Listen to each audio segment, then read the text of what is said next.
The initial success of the International Space Station encouraged those in government, industry and academia to accelerate their efforts in discovering ways of permanently returning to the Moon and exploring Mars.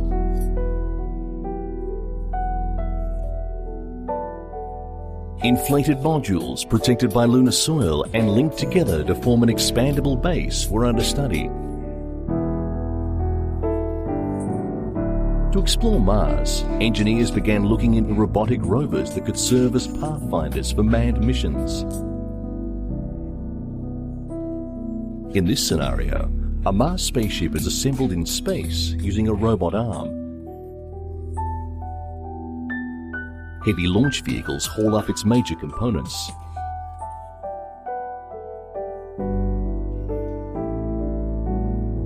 Once the ship was complete, the plan envisaged that a shuttle would bring in the flight crew and the journey would begin.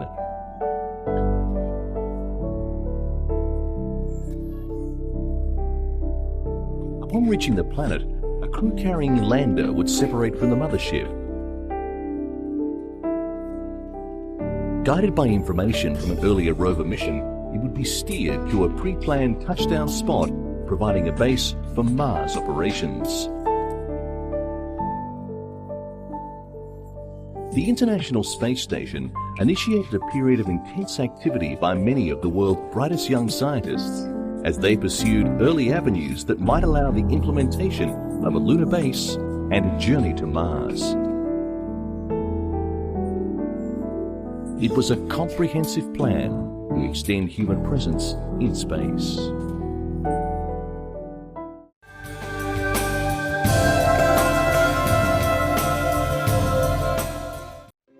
In the 18 months between March 1965 and November 1966, 10 manned missions were launched from Cape Kennedy.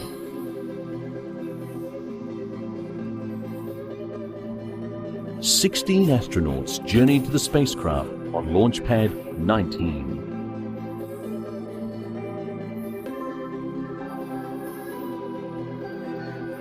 Together, these men helped thrust the United States into an era of exploration.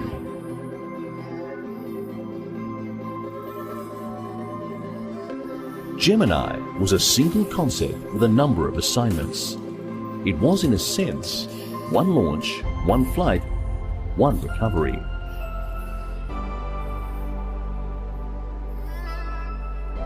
Space is infinite.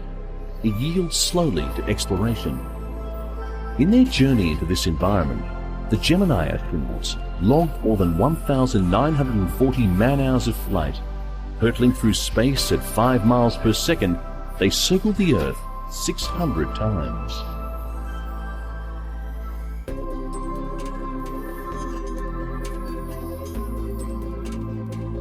In their 40 Earth days in space, they witnessed, as few men have, hundreds of beautiful sunsets on the changing horizons of our planet. Sweeping over continents in a matter of minutes, they gained a new perspective of Earth.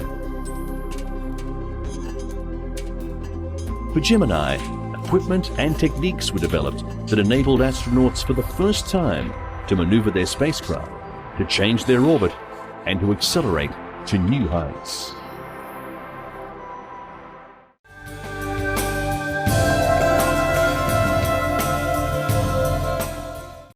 In 1990, the shuttle Discovery launched Hubble's Space Telescope, the most powerful observatory ever built. Able to image detail up to 15 billion miles away, Hubble has provided astronomers with a clear window to our universe.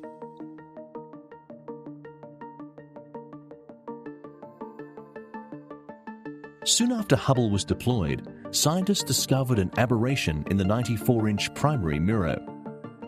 Even so, the huge spaceborne telescope has been returning a steady stream of new information, particularly with the aid of computer enhancement.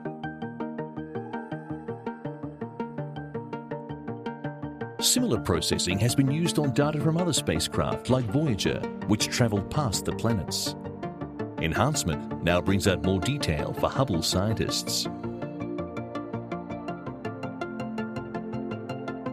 This is the telescope's original image of a galaxy 52 million light-years from Earth, as it's cleaned up to its final version.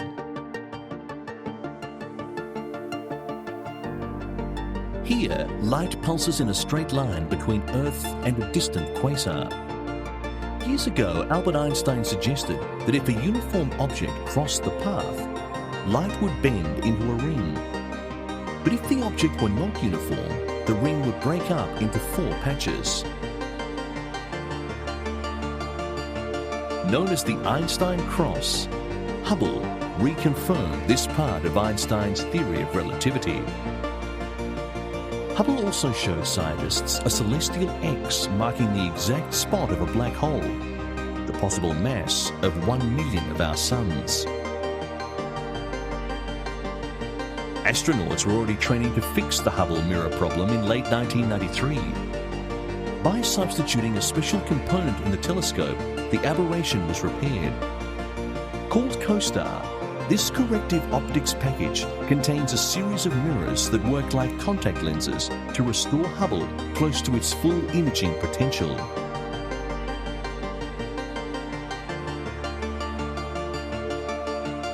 In a clean room at NASA's Goddard Space Flight Center, technicians also practice removing the spacecraft's star tracker, which helps point the telescope.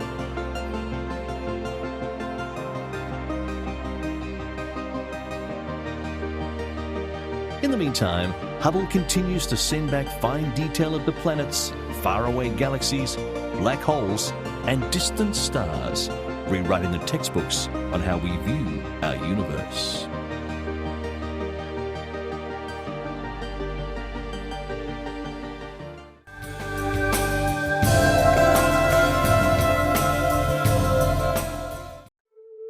It's long been known that processing metal alloys, electronic crystals, and organic materials in the absence of gravity can result in stronger, purer, more uniform products.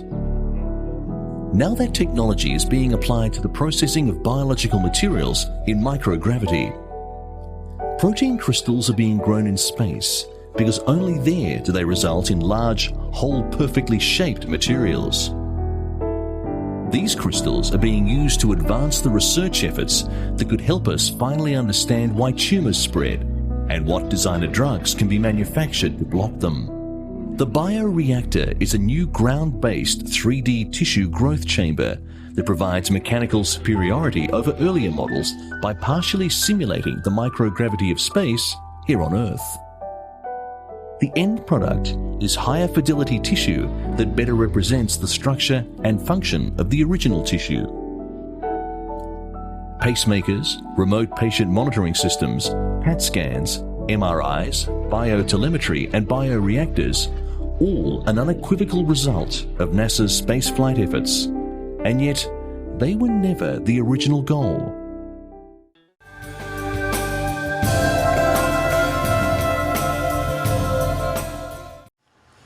In the heart of England, young students are reaching for the stars. They are learning that the planets do make the stars wobble. To prove it, a practical demonstration. Then it's into the lecture theatre for a look at the sun and calculations to show that it is rotating every 25 days. Another group of the 70 students have been building robots. Now they are on Mars and trying to capture a Martian. Instructions are shouted to the controller, who has his back to the tabletop. It's fun and builds a rapport among the youngsters. In another room, they're building rockets. It's a 2-hour hands-on session, and at the end of the week, they'll launch and recover them, complete with landing craft. Finally, a demonstration of the awesome power of the model motor.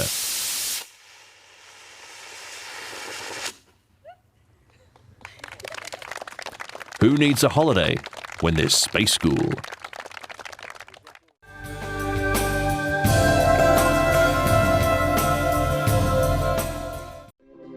The main aim of this particular mission was for Endeavour to rendezvous with the International Space Station and continue the construction of it. The astronauts were to spend 7 days docked to the ISS, delivering, assembling and operate the US-supplied electrical power system on board the station.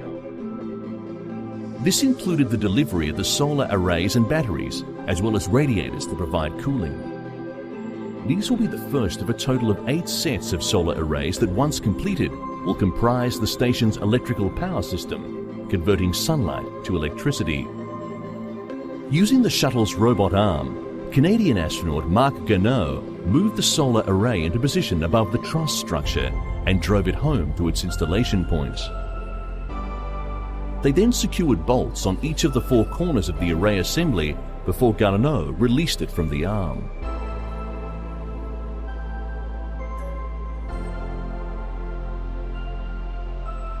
Pilot Mike Bloomfield took over arm operations and moved Norega around the array as he connected the power, command and data cables. These pictures came from a camera attached to Norega's helmet. The spacewalker was working some 50 feet above the cargo bay of the Endeavour, which itself was about 235 miles above Russia at this time. Next, they released the 2 solar array blanket boxes. They had been mounted on the blanket, enabling them to be folded like an accordion for delivery.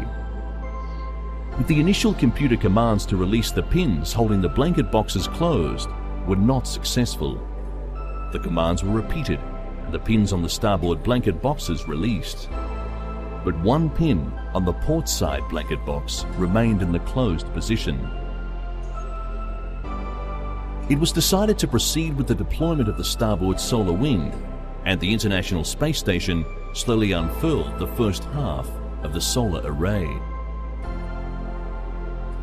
The structure housing the arrays and associated electronics was matted to the station's truss structure about an hour into the spacewalk. Flight controllers decided it was not necessary to attempt to deploy the port wing to allow time to ascertain whether the solar wing that was deployed was properly tensioned. After tests were carried out, it was discovered that the wing was indeed functioning well and sending electrical power to the structure's systems. The spacewalk lasted for 7 hours and 33 minutes. Several days later, the second solar panel was deployed, but in a much slower and more deliberate manner, taking almost 2 hours. By contrast, the other solar wing, the starboard wing, was deployed non-stop in about 13 minutes. Deployment of the port wing was delayed while ground controllers studied a possible problem in one of 2 blankets that made up the starboard structure. They believed the 2 tensioning cables had jumped off their guides during deployment. Despite that, the starboard array was functioning well and producing electricity for the space station. The deployment was scheduled to begin with Endeavour and the space station in daylight, and with television coverage available so that the experts could watch deployment from mission control. The deployment was slow with stops and starts. But it's important because it will eventually supply power to the station, enabling it to conduct basic and applied research in its microgravity environment.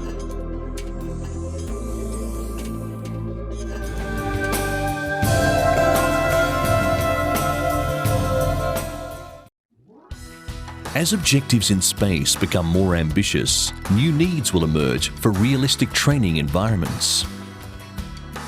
One approach to these needs is already being addressed with software technology known widely as virtual reality.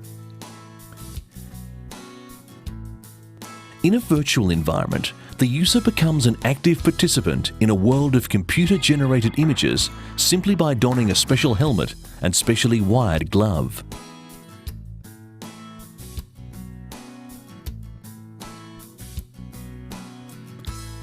What the user sees and hears is then replaced by computer-generated images, sounds, and mechanical feedback.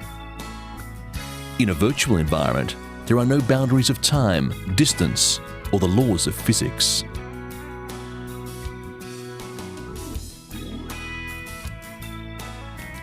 This use of virtual reality makes the work in space more productive and safer.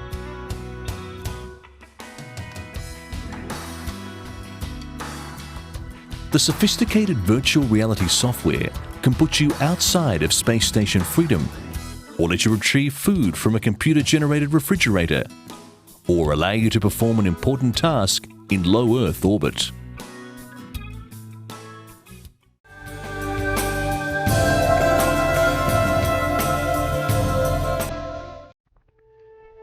The nuclear powerhouse that is the Sun is constantly shooting streams of electrically charged particles into space. When this solar wind crashes into the Earth's magnetic field, the magnetosphere, it can break through, damaging orbiting communication satellites and affecting the weather. It's possible to see these solar particles as the aurora borealis, the shimmering lights in the sky near the Earth's magnetic poles.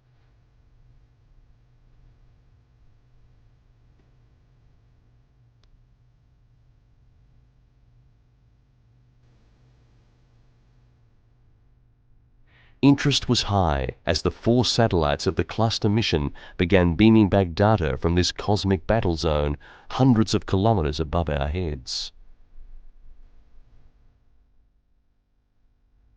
The most exciting thing was that with the early data, scientists were able to confirm some of the theories they had, but they were also able to see phenomena which hadn't been expected, things that were different from what the theory said they should be.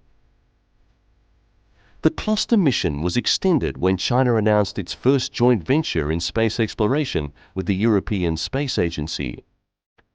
When they were launched at the end of 2002, China's double-star satellites took over some of the experiments currently running on cluster. ESA says China will not be using the joint mission for military purposes, and points out that 2 Chinese rockets will now be used for launching satellites rather than to any aggressive end.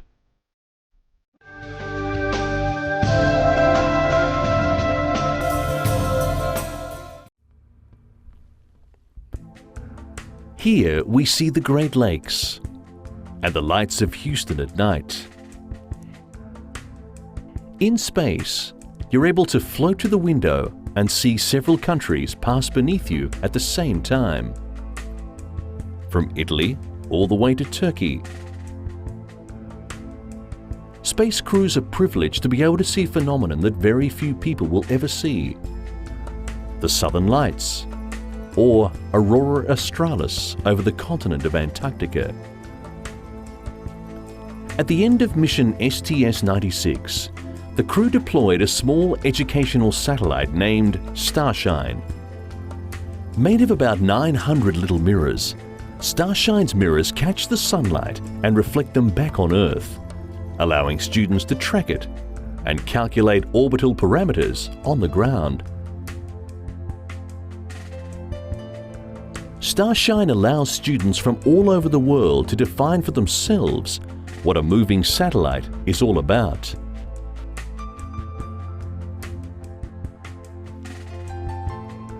Once Starshine had been deployed, it was time to get the orbiter ready to come back and fly in the atmosphere, so the crew had to check the reaction control jets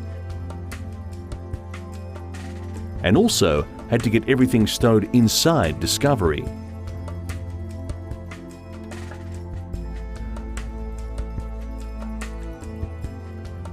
During re-entry, the view out the window is phenomenal. The hot flashing lights of re-entry illuminate the flight deck and the astronauts. The G-force inside the shuttle starts to increase.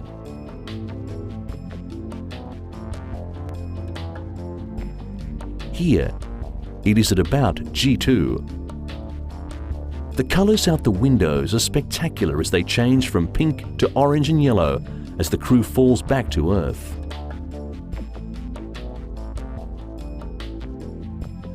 The shuttle makes its approach to the runway for a nighttime landing and is tracked by infrared cameras. As Discovery approaches the runway, You can see the nose cone still glowing from the heat it has absorbed during re-entry.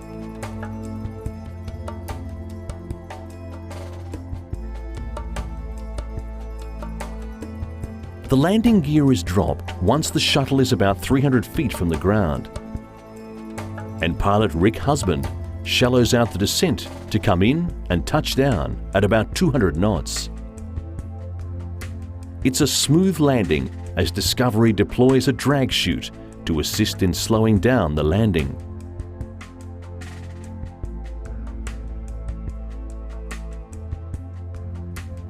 The pilot lines up the centerline runway lights. He jettisons the drag chute and, using the wheel brakes, brings Discovery to a complete stop.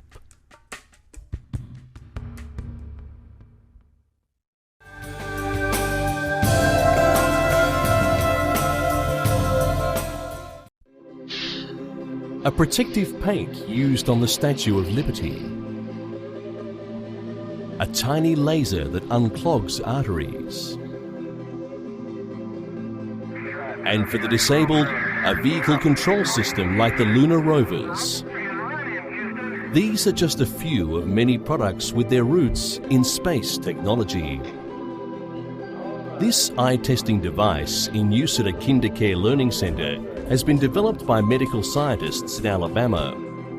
Called the Ocular Screening System, it is based on technology used by NASA's Marshall Space Flight Center in Alabama to analyze pictures like this one of the Sun, which was taken during Skylab missions in the early 1970s.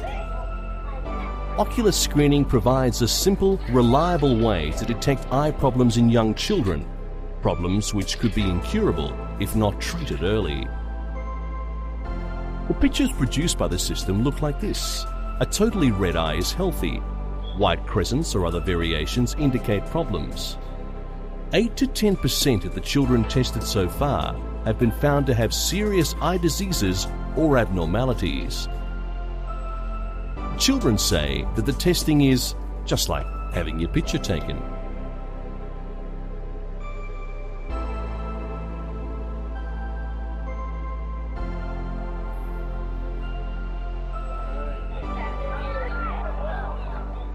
NASA technology is making an impact in another area as well. More accurately, it's absorbing impact in a new line of running shoes. Popularity with running continues to grow, and the constant pounding can be brutal on the legs and feet. To help soften the blow, the Kangaroo Shoe Company has developed a running shoe that incorporates a NASA material, like one used in moonwalking astronaut boots. Called Dynacoil, this springy fibrous material is filled with polyurethane and placed in the midsole of the shoes. Dynacoil not only absorbs shock very well, but also helps control side-to-side movement. The high-speed video system used in the labs helps illustrate the point.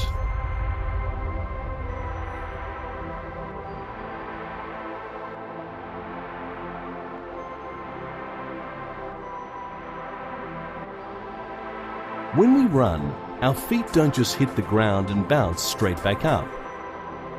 They hit, roll over from outside to in, then come back up again.